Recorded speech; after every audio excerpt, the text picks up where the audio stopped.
for joining us, listeners. This is episode 103 of Sitcom Showdown, and I'm here with Jeff. Hello. I'm Steve. Should have mentioned that. This is going to be a different kind of an episode. We are going to delve into the historicity. Historicity. All right. Am I saying that right? Yes, it's up there with pericobobulations. Oh, yes. We'll get on to that. Yes. Of one particular episode of Blackadder the Third called Ink and Incapability. I'm incapable Yes. of saying Ink and title. Incapability. Yes. Yeah. And two interesting characters that pop up. One of which, Dr. Johnson, is a main player in this episode, and the other, James Boswell, is mentioned only in a passing gag. Now, the reason I've chosen to do this, I've been thinking about doing this for a long time. Oh, like years? Oh, yes. Oh, good. Is the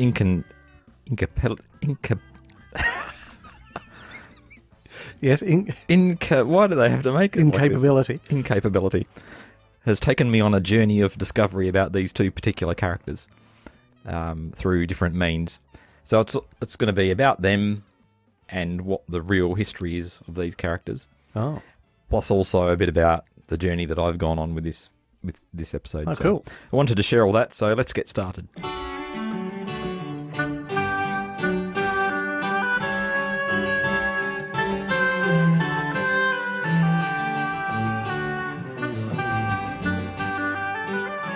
Tell me, sir, what words particularly interested you? Oh, nothing. Anything, really, you know. Yeah, I see you underlined a few. Bloomers, bottom, burp,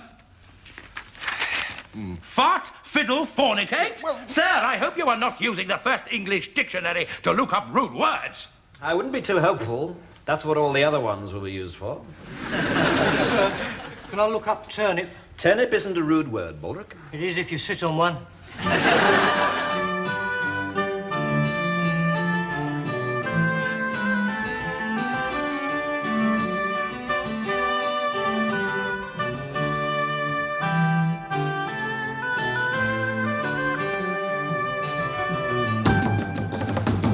So this journey started at Dada Records on Pier Street in Perth. Holy moly. Okay, sorry. Yes, so, I just gave you a look. Yes, you remember this record store? Oh, yeah, fondly. I think it's still going. I looked it up, and Yeah, it in seems half to be. the space. I just haven't visited it for Yeah, the last yeah. 30 years or something. It used to have a lot of square meterage. Well, it used to But have now a it's- basement, a ground floor, and an upper level as well. So yes, very good record shop back in the day in Perth. As a young me was visiting Dada Records, and we'd seen the young ones on TV, I think prior to this, but no Blackadder. And visiting the record store, I saw a copy of Blackadder the Third on VHS sitting in the window on display. I thought, oh, what's this about? Anyway, so I bought it. You're looking at me in astonishment. Yeah. I'm going, wow, okay. Now I want to know if you've looked up when it was released. Yes, I have got that. Brilliant. So I'm looking it's a forward to this. 1989 VHS videotape, which contained 3 episodes of Blackadder the Third, which were Dish and Dishonesty, which is a lot easier than saying this other one, and Knob and Nobility, and the one we're talking about tonight. Very well avoided, Steve. Yeah, I got around that quite nicely. So I bought it, took it home, and fell in love with this show. Do you remember any of this? Totally. Any of this happening? You just, watch it and watch it and watch it, really. And rewatch it. Mm. Couldn't say where it's ended up today. No. Maybe still be around somewhere, who knows. Anyhow, this particular episode, I'm going to give a quick synopsis from Wikipedia. Cool. The Prince decides to become patron of Dr. Samuel Johnson and his new dictionary until they become enemies. When Blackadder discovers that Baldrick has burnt Dr. Johnson's dictionary and Johnson has no copy, Blackadder must rewrite the dictionary. And I've added to that, he must do the rewrite overnight upon pain of death. Yeah. And he's doing it with a team comprising Prince George, who's thick as a whale omelette, and Baldrick. Yes. I'm not sure how thick Baldrick is, but it's probably even thicker than Yeah, it could the well whale be. omelette. Yeah. Yeah. It's just an absolute belter of an episode, and it guest stars Robbie Coltrane as Dr. Johnson. So if you haven't seen it, I'd urge you to check it out. Jeff, have you got any Oh, yeah, we could talk for Any ages. brief but thoughts before we move on to brief other... thoughts. It's just classic stuff. Oh. It is brilliant. There's no other way around it, really. Well, Amy and Amiability is my Yeah. number one of all time. And which This one episode of can't be too Sitcom far Showdown did we cover that on stage? I haven't got it written down, Okay, cool. but it's in there. It's in the back catalogue somewhere. I do remember while you're thinking about this, as While I'm you trying were to decipher pausing my for a notes split here. second, Yes. that at one stage when we've covered Blackadder the third in the past, and this might have been cut out of the episode due to embarrassment, is that you had pointed out, you'd brought up the character of Gertrude Perkins, Oh, yes. mistakenly assuming it was an actual character, and then I felt like a champion when I scored points by saying, no, Steve, Gertrude Perkins didn't actually exist. It was Blackadder that wrote the book and called himself Gertrude Perkins. Yes. And so, yes, We're going to get onto it's the subject of Gertrude Perkins a bit later on. It's a happy memory for me. But I have been able to decipher my notes in the meantime.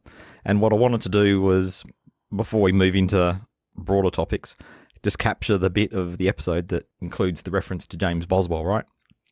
Who famously was Dr. Johnson's biographer. So in this particular scene from the episode, our heroes are discussing a novel Blackadder has written under a female pseudonym, which we just said was Gertrude Perkins, right? So let's listen to a brief clip of that. That's not what you said when you sent him your navel. Novel, Baldrick, not navel. I sent him my novel. Well, novel or navel, it sounds a bit like a bag of grapefruits to me. The phrase, Baldrick, is a case of sour grapes, and yes, it bloody well is. And he might at least have written back, but no, nothing, not even a dear Gertrude Perkins, thank you for your book. Get stuffed, Samuel Johnson. Gertrude Perkins? Yes, I gave myself a female pseudonym. Everybody's doing it these days. Mrs. Radcliffe, Jane Austen. What, Jane Austen's a man? Of course. A huge Yorkshireman with a beard like a rhododendron bush. Oh, quite a small one, then. Oh, compared to Dorothy Wordsworth, certainly. James Boswell is the only real woman writing at the moment, and that's just because she wants to get inside Johnson's breeches. So that's the reference to Boswell. But before we get onto him, we're going to leave this episode and talk about Dr. Johnson. Mm-hmm. So the next step on this particular journey was me buying and reading a copy of Boswell's Life of Johnson, or to use its full title, The Life of Samuel Johnson, LLD. I'm not sure what the LLD means. Do you know what an LLD is? No. No, we can look it up if you'd like to. Oh, no, there's just too much information. Yeah, to okay, get fair there. enough. So not only was I interested to read this book because of the Blackadder tie-in, but also it was part of what they call the Western canon. So this is a list of influential books compiled by someone called Harold Bloom, which is like supposedly his definitive list of books that built the West or contributed to the culture of the West, which is probably right on the nose these days. Yeah, because could it's a well bunch be. of crusty old white dudes. Yep. Anywho, what do you know about Dr. Johnson before we get on to... No, everything I know about Dr. Johnson comes from Blackadder. Ugh. Yeah, everything I know about history comes from Blackadder, more or less. So it's going to be interesting to see how much of it's actually accurate or not as we start talking about this stuff. Quite. Yeah, so I'm going to be quoting from a few different places like Wikipedia, an ABC Classic article, www.jamesboswell.info. Mm-hmm. Yes, a few different places like that. So Samuel Johnson, 1709 to 1784, often called Dr. Johnson, was an English writer who made lasting contributions as a poet, playwright, essayist, moralist, literary critic, sermonist, biographer, editor, and lexicographer. Yeah, okay. Lexographer. Or is it a lexicographer? No, it's definitely not one of those. A lexographer. Now, do you know what one of these is? People who deal with lexicons? A person who compiles dictionaries. Oh, okay. Cool, yeah. Yes, that's not something you come across every day. I can't say I've ever met one of these people. Prince George describes him as the cleverest man in England and a splendid brain box. The Oxford Dictionary of National Biography calls him arguably the most distinguished man of letters in English history. Ah, maybe that's what LLD means. You know. Something to do with letters. Yeah. Possibly. We might come back to that. He was born in Lichfield, Staffordshire, and he attended Pembroke College in Oxford until a lack of funds forced him to leave. And after working as a teacher, he moved to London and began writing for the Gentleman's Magazine. And I think he did other magazines like The Rambler and things like that. I don't know if they'd call them magazines, journals or whatever. Early works included Life of Mr. Richard Savage, the poems London and the Vanity of Human Wishes, and the play Irene. Now, in 1746, Johnson was approached by a group of scholars to create a new dictionary of the English language. A new one? I don't know that there'd ever been a proper one done previously, and his is the definitive work. So they agreed, and he signed a contract worth 1,500 guineas. Right. I think that's a lot of money. Yeah, oh yeah. No, That was a I lot of was money. really hoping you were going to play a haven't- traditional round of No. how much is that today? Well, I did try doing a bit of research, but there's nothing that says... There's no calculator for how much was 1,500 guineas in 1746 converted to Australian dollars. Fair enough. Let me ask you a Surprisingly. different question then, Steve. Yes. I can't tell you how many pints you'd get for... Yeah, no. He was obviously, that's the sum he was going to be given. So what was the time portion of this? So, Was he given a limit? yes, he claimed he could complete it in a mere 3 years. Right. Oh, okay, so How many words a day is that? Anyway, yes, I know. sorry. It took the French equivalent, the Académie Française, 40 years to complete the French dictionary, and they did it with 40 scholars. Right. Anyway, at the time of signing the contract, Johnson claimed, "This is the proportion. Let me see. 40 times 40 is 1,600. As 3 to 1,600, so is the proportion of an Englishman to a Frenchman." So Very good. he loved having a dig at the Frenchies. And Yeah. So basically he's right. saying, Because he's saying, I'm going to have a lot fewer wine breaks. I'm not going to have long breakfasts. And he's certainly not going to be making love as much as a Frenchman. So he's going to save time there. well, he's not distracted like they are, Yeah. so he's going to get through it so much faster. Yeah, so in other words, the lexicological skills of an Englishman are naturally far superior to those of the French. Hence, it's going to take them far less time to write a dictionary. Oh, very good. So you're going to notice throughout this podcast, Dr. Johnson liked to put the boot into both the French and the Scots. Yeah. Oh, okay. And probably other people besides, I dare say. Oh, okay. So he didn't write the dictionary on spec, so to speak, or appear to need the patronage of someone rich or famous like Prince George. He had this contract, so Right. I don't know whether if you had a done deal, you would need to go and get a patron to make It wouldn't hurt. as advertising or something like that. Yeah. I guess it couldn't hurt. Was it looked into whether, the Prince in reality and Dr. Johnson in reality were roughly in the same... Oh, I'm going to get onto that. Oh, I'm loving this. Well done, Steve. That's juicy stuff. We're going to get onto that. Incapability. I'm just going to get you to say it from now on. Says that it took him 18 hours of every day for 10 years. Actually, it took him 8 years to finish it. Okay. So 5 years late, but still 32 years quicker than the Frenchies. Hurrah! Wow, not bad. Yeah, that's right. Hurrah indeed. I wonder how many words a day that is. Yes, Yeah, a few weeks for aardvark and sea and things like that. that's right. So, yeah. So how long would it take you to write a Oh, premeditated orchestration of demotic Anglo-Saxon? longer 3 than years? that. Yeah. 8 years? 40 years? Wow, so his time estimate was well out. But still Yeah, still pretty impressive. impressive. It's not like, I don't know how he went about it. Surely he didn't just keep thinking of words and adding to the list, which is kind of implied in the episode of Blackadder.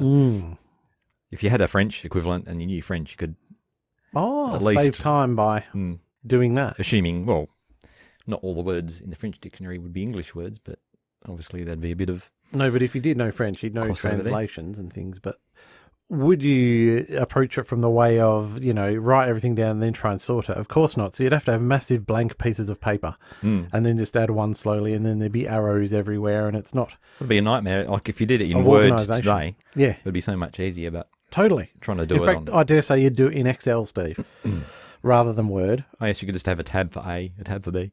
That's All genius. right, MS Office people, let us know how you would rewrite the dictionary in one evening Yes, using, that would make it so much easier.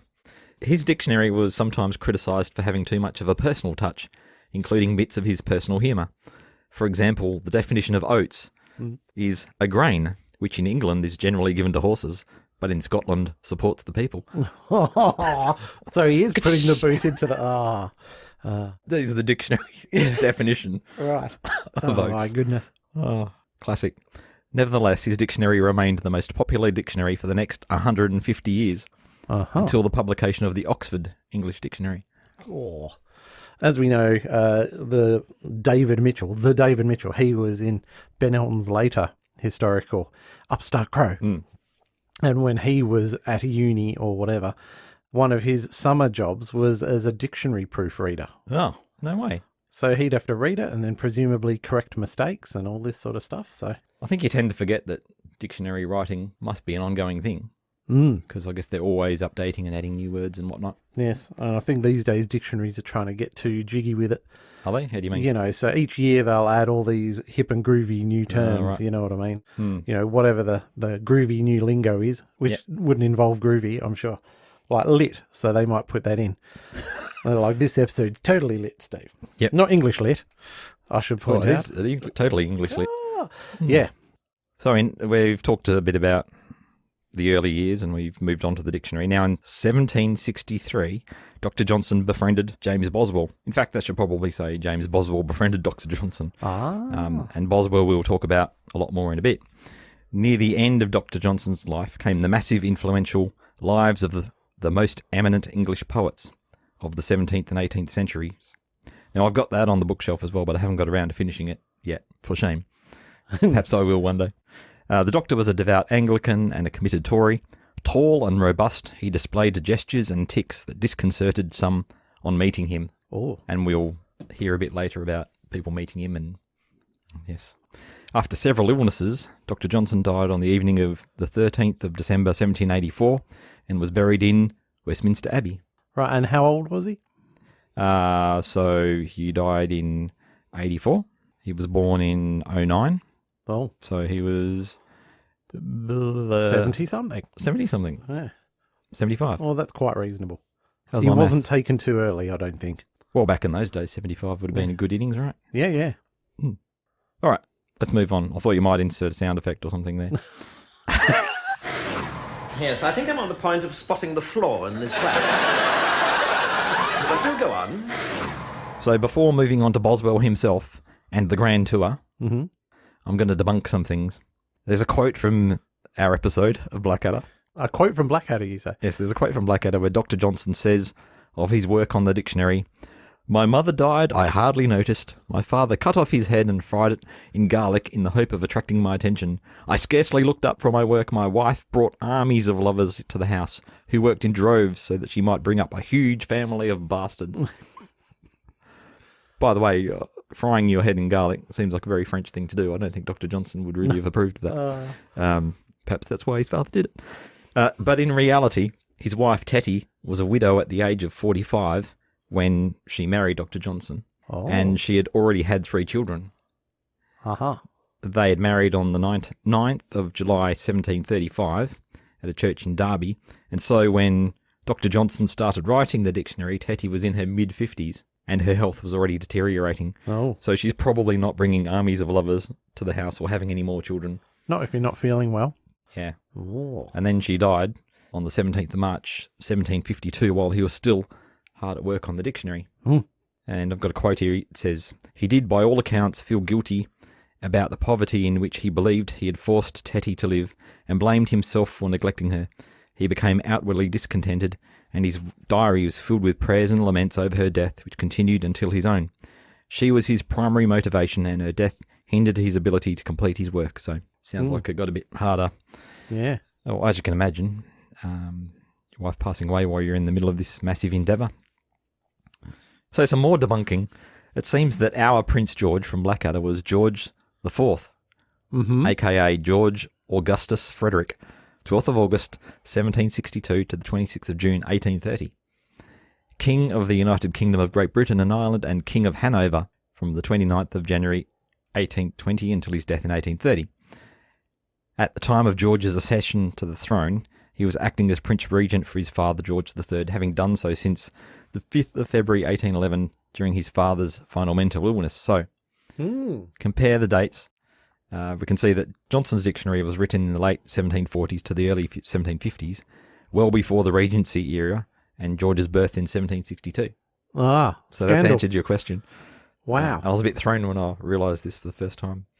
Right, we'll find Ben Elton and Richard Curtis and drag them out of That's their it. We're gonna do it. houses and apologise to the world at large. It doesn't end there, though. Oh, Also, because they joined Dr. Johnson in threatening to do bloody murder on anyone losing the dictionary manuscript, I went looking for Lord Byron and Shelley in the lives of the most eminent English poets, the one that sat on my desk on my bookshelf gathering dust Yeah. to see what Dr. Johnson might actually have said about them. But they're not in there, right? Because they were both born in the late 1700s. Mm. They were romantic poets, so they came onto the scene later. Yeah, So all they that- were out by yonks. Oh, yeah, so all that happened well after the dictionary was written and the Lives of the Poets was written. So Far out. Richard and Ben have clearly made some anachronistic choices to make things and, more interesting. Well, clearly not out of ignorance, not, oh, yeah, we'll just No, whack they 'em wouldn't have in, known you know. all this. They would have been perfectly well aware of all of this. Yep. Very literate chaps. Yes. Or so we're led to believe, Steve. Mm. Yes. What I will say is that because I grew up appreciating Ben Elton's stuff, and obviously when he started writing books, I read a lot of those books, and I always thought he was a splendid brain box. Yes. But since acquiring Filthy Rich and Cat Flap scripts and listening to interviews with other people when they talk about his terrible spelling, and you think Ben Elton's got, you look at the scripts and every 12th word is spelled completely wrong. And you right. just go, what's going on here? He was This is writing it so quickly. The great Ben Elton. Oh, yeah, because he was bashing them out. The spell check hadn't been Yeah. invented in those So days. I think he does know how to spell words. It's just, as you say, it's easy on a typewriter where you can't. Yeah, Just keep going, man. that's right. He's bashing them out. Yeah, no one's going to hear the spelling errors. No, I'm sure the actors will say it right. Yes. And while we're on the topic, so this was broadcast, this episode in September/October 1987. And so presumably it was produced mid-year, and then even more presumably was written in the first half of the year, probably quite early-ish in the year. Maybe it was still being written in March and April. Yep. Produced in May, June, July, or something like that. Who knows, dude? But yeah, so to bring it back to Filthy Rich and Cat Flap, as I always do, that was broadcast in January and February 1987. Right. And that would have been the first time in Ben Elton's career that one of his sitcoms got absolutely caned, because all his stuff before that, I mean, initially the young ones, the critics didn't like it, but they came around, and he was heavily praised for the young ones. Blackadder 2 was a hit. And so when Cat Flap came out, Rick and Aid were quite despondent for a while, and Ben Elton would have just absolutely had strips torn off him. And he said in interviews that, he really copped it. And then he would have been faced with the prospect of then sitting down with Richard Curtis and writing Blackadder 3, and he would have really wanted to lift his game, and get his Hadn't thought about that. get his stuff back, get the mojo back and all that sort of stuff. So yeah, and I totally succeeded, of course. Yeah, absolutely. And then not long after that, a few years, This is how he did it, by the thin blue line, taking which things is great. completely out of their timeline. Yeah, that's right. Throw accuracy to the wind, but conjure these amazing images of, the great poets and Dr. Johnson going to kill everybody. It's marvellous. Yep. Well, let's take a little break before we move on to James Boswell, and we'll see if he really was a woman wanting to get inside Johnson's breeches. What have you done? I've done C and D. Right, let's have it then. Right. Big blue wobbly thing that mermaids live in. C. Yes. Tiny misunderstanding still. My hopes weren't high. Oh, and what about D? I'm quite pleased with dog. Yes, and your definition of dog is? Not a cat. All right, we're back. Yep. So as we already heard, Dr. Johnson befriended James Boswell, or vice versa, in 1763. And at the time, James Boswell, who was not a woman, but was in fact the future Laird of Auchinleck, was in his early 20s. Auchinleck is located in the heart of the ancient Kyle district of Scotland. Ah, The place name means the field of flat stones in Scottish Gaelic, right. from field and slab in the Gaelic. So young James was in a bit of a battle of wills with his father, who wanted him to get a law degree and settle down to the serious affairs of, eventually taking over the estate and all that sort of biz. Yeah. So they often entered into negotiation to do with his study and travel and those sorts of things. So as an example of that, on the 30th of July 1762, Boswell passed his oral law exam in Edinburgh, after which his father decided to raise his allowance to £200 a year. Seems like a pretty good incentive. And permitted him to return to London. And it was in that period, when he was in London, that Boswell wrote his London Journal. I'm waving the London Journal at Jeff. Steve. And on the 16th of May, 1763, met Johnson for the first time. So this is something he'd been trying to arrange for some time. So on a personal note, I bought a copy of the London Journal and 2 of his 3 Grand Tour journals on eBay in one lot. And I got this really nice note from the lady who was selling it when it arrived, saying that these had belonged to, they were her father's cherished possessions. Oh, man. And she was happy to be passing them on to someone who was going to enjoy them. So that was very nice. It is nice. The journals, they're quite an easy read. They're full of interesting detail, and because they're his personal journal, they're fairly frank. So as an example of that, occasionally he would visit a lady of the night in a moment of weakness and be full of regret and fear of STDs the next day. So like the great poets. Yeah, exactly. That's right. They suffered from those sorts of things, didn't they? Well, I think they mention it in the episode. I think Byron mentions syphilis or something like that. Yeah, him and Al Capone, yeah. So the first conversation between Johnson and Boswell went as follows, and I'm reading from the book here. I drank tea at Davies in Russell Street, and about 7 came in to the great Mr. Samuel Johnson, whom I have so long wished to see. Mr. Davies introduced me to him. As I knew his mortal antipathy at the Scotch, I cried to Davies, "Don't tell him where I come from." However, he said, "From Scotland." "Mr. Johnson," said I, "indeed I come from Scotland, but I cannot help it." "Sir," replied he, "that, I find, is what a very many of your countrymen cannot help. Mr. Johnson is a man of most dreadful appearance. He is a very big man, is troubled with sore eyes, the palsy, and the king's evil. He is very slovenly in his dress and speaks with a most uncouth voice. Yet his great knowledge and strength of expression command vast respect and render him very excellent company. He has great humour and is a worthy man, but his dogmatical roughness of manners is disagreeable." So he doesn't suffer fools gladly. He'll just trash talk people, and is a bit slobby, and has, I don't know what the king's evil is.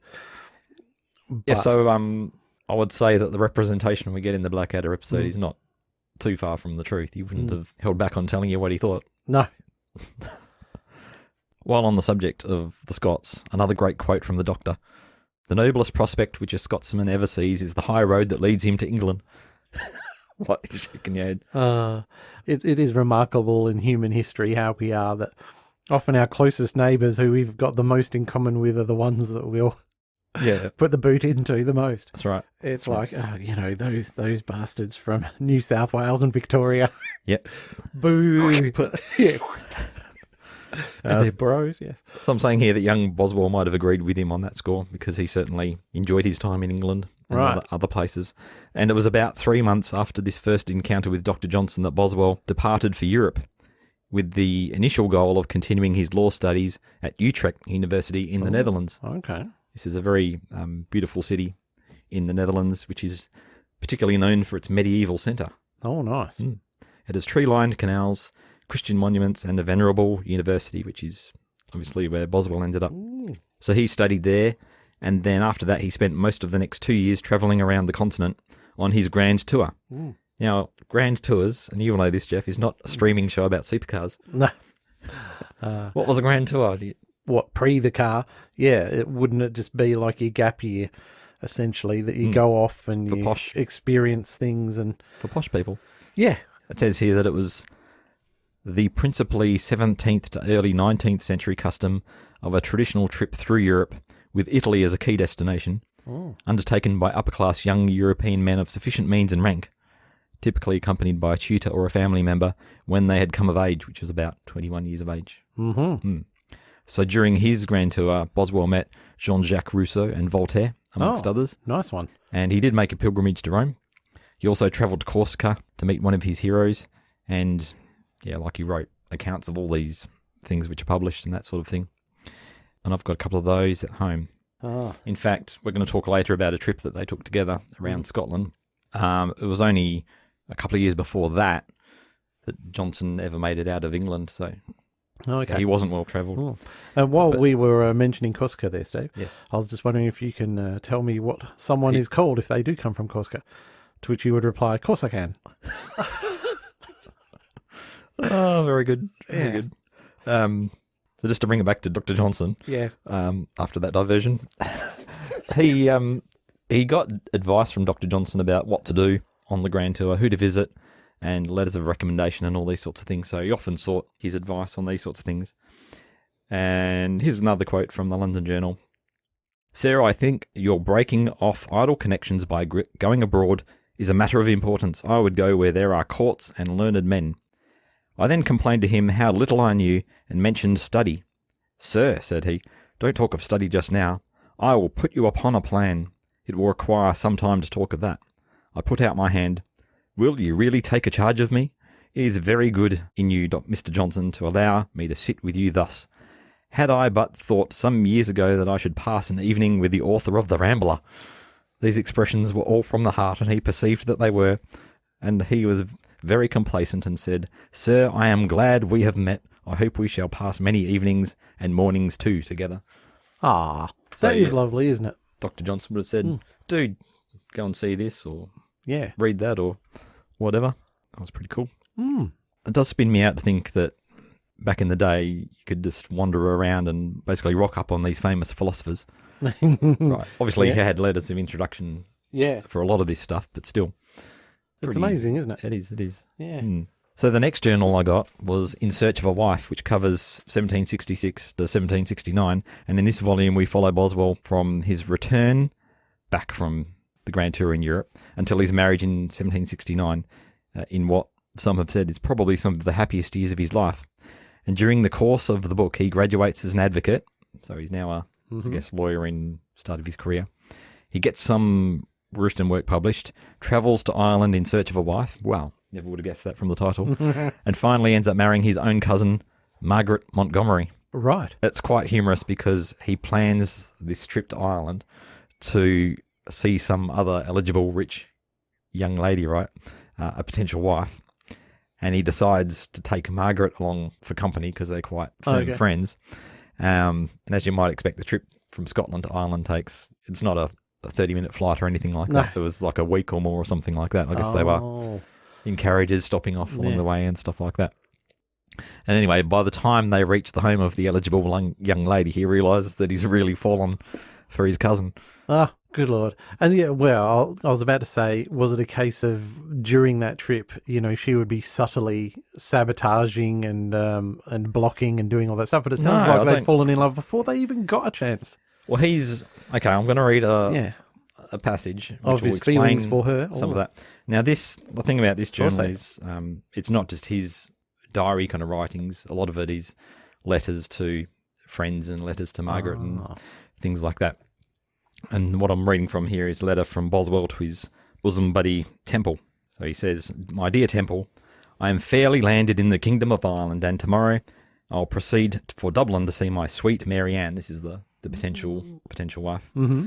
But, my worthy friend, to whom my heart is ever open and to whom I must apply for advice at all times, I must tell you that I am accompanied by my cousin, Miss Montgomery, whom I believe you saw at Edinburgh, and perhaps she may and perhaps ought to prevent my Hibernian nuptials.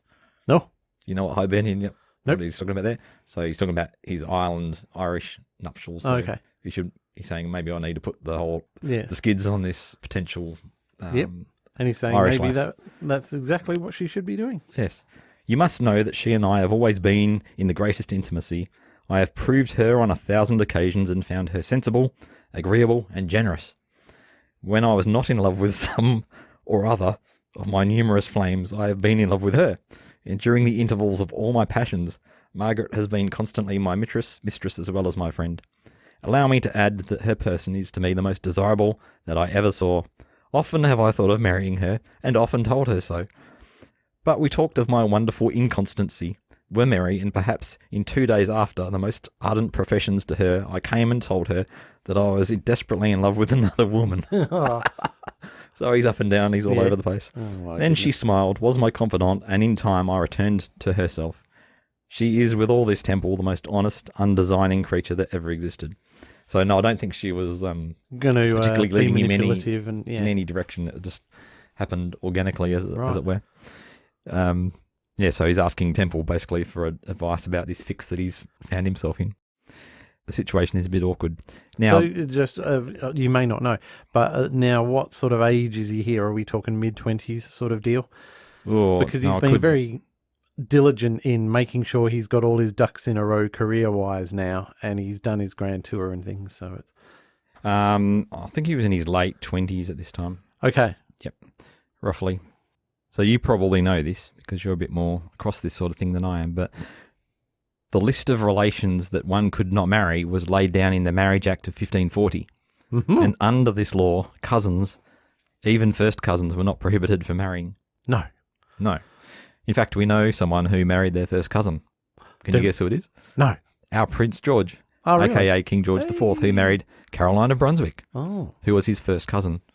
And as we find out in Amy and Amiability, she had the worst personality in Germany, despite being up against some pretty stiff competition. Yeah. Yes. Look, I think it wasn't uncommon even 100 years ago. Yeah. I know someone who is the daughter of a couple who were first cousins. Right. Yeah. Have they got any like strange... No, they haven't tics got or any. anything like that? No, they're perfectly cromulent person. They've got the right number of ears? And Yeah, all that sort of stuff. Very good. Yeah. Yeah, so I can't... Is it in law that you can't now, or...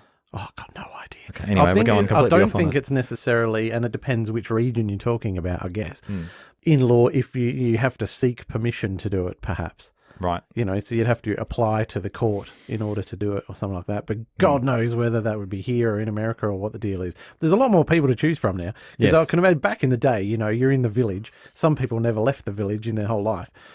And you know what I mean? So the range of partners you might meet was a lot. Yeah. I don't know. I think, and for these people like Boswell that were in a certain... Oh, you had to upper stay in the echelon. same strata, you mean? Yeah, it kind of kept things in the family, Mm. so to speak. And And, you know, it was all the go with royalty. it was all the rage. Yeah. Sure. So back to Boswell.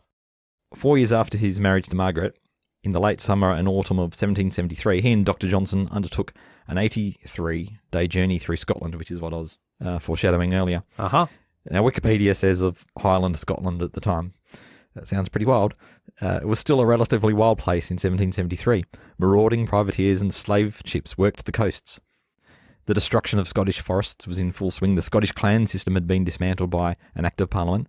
The population had been disarmed and the wearing of the tartan was prohibited. Scotch whisky was distilled illegally and profusely. The rule of law was by no means properly established, and the power of the clan chieftains, though curtailed, was often the only real authority.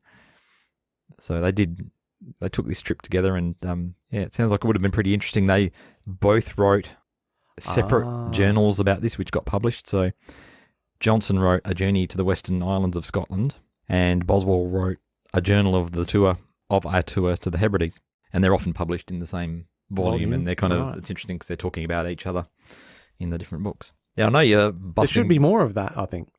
You know, I reckon. The parallel. Yeah, I'd like to see more of that. Yeah. Anyway, sorry, you were about to say something Yes. incredibly interesting and cool. I was, well, I'm sure you want to know, did Dr. Johnson meet Mrs. Boswell Oh, yeah. while he was on this trip? Mm-hmm. So they did in Edinburgh, and this is what Boswell wrote about it. My wife had tea ready for him, which it is well known he delighted to drink at all hours, particularly when sitting up late. He showed much complacency upon finding that the mistress of the house was so attentive to his singular habit, and as no man could be more polite when he chose to be so, his address to her was most courteous and engaging, and his conversation soon charmed her into a forgetfulness of his external appearance. Ah. There you go. And there's a wonderful print of that meeting, which, if you're watching this, or if you're listening to this on YouTube, you might see, because I've pulled together a few pictures and bits and pieces. Oh, okay. So in 1791, Boswell's own magnificent octopus was published, The Life of Samuel Johnson, which, as you now know, is his famous biography of his friend, Dr. Johnson. It says that the work was from the beginning a critical and popular success and represents a landmark in the development of the modern genre of biography. It is notable for its extensive reports of Johnson's conversation. We've had some examples of that. Many have called it the greatest biography written in English, but some modern critics object that the work cannot be considered a proper biography. It takes many critical liberties with Johnson's life, as Boswell makes various changes to Johnson's quotations and even censors many comments. Nevertheless, the book is valued both as an important source of information on Johnson and his times, as well as an important work of literature. It is a great read full of remarkable quotes. Boswell's life was selected by Johnson biographer Walter Jackson Bate as the most famous single work of biographical art in the whole of literature. These are big raps. Yeah. Holy moly. And that pretty much brings us to the end of this Oh. this grand tour. We've talked all about Dr. Johnson and his dictionary and I'm just, there'd be a who certain... Boswell was. Like Boswell able to say what needs to be said without offending this guy who's now become his friend. Yeah, and who he looks up to greatly. And he just, say, when he's not having a good day, he's a disagreeable, big, slobby, ugly bastard. And you know what I mean? This was published after Dr. Johnson's death. But okay, that helps. I think they had a fairly open and frank relationship, which had its ups and downs. So, and if Dr. Johnson himself was sort of he'd speak of people as he finds them. He wouldn't hold back with criticism. I suppose he expected no quarter himself. Yeah, and he'd go, "I know what I am." Yeah. So that's fair. Yeah. It's just that if I met a hero of mine and I was writing a biography on them, just being the person I am, I'd sort of be tiptoeing around all their faults. Yep. I'd be crap at writing a biography. Although he was obviously not as famous as Dr. Johnson by far, he was still obviously, in terms of society and everything like that, he wasn't a complete unknown or anything like that himself. So maybe that helped. I don't know. There you go. And what a journey it's been. So do you have like closing statement of some sort, Steve? Or not really. I'd like to think that the next time everyone watches that particular episode, they'll go, I know all about Dr. Johnson now and who this Boswell that gets so briefly mentioned, who he was and what their relationship was and all that good stuff. That's fair. And certainly I'm not going to be able to look at it now without thinking of the misaligned time frames of, this person was born here, this person was born in this year, and so that's interesting in itself. Yeah. Have you ever... It won't spoil it for me, though.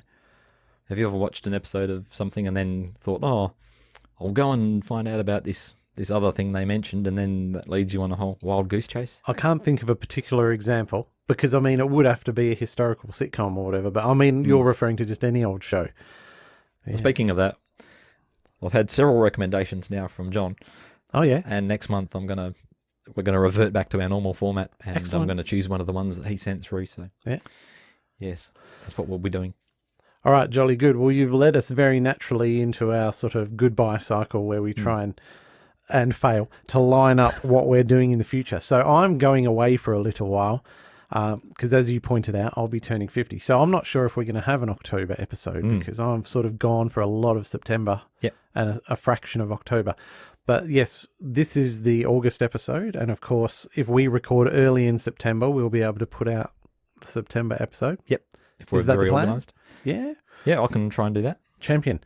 Well, I enjoyed this a great deal, Steve, and genuinely, not just because you took charge and did all the research and all that sort of stuff as well, but I enjoy learning things, especially when it's based on such a cracker of an episode. And I really should offer you, my most enthusiastic contribularities. Oh, thanks, Jeff. Yes, no worries. I'm not at all phrasmatic. Very good. All right, well, we'll talk to everyone in a month or so. Cool. Okay, see ya. Bye. Join us next time on Sitcom Showdown when we'll be putting another 5-star episode under the microscope. And in the meantime, you can contact us with feedback on Facebook, Twitter @Sitcom Showdown, or by email sitcomshowdown@gmail.com.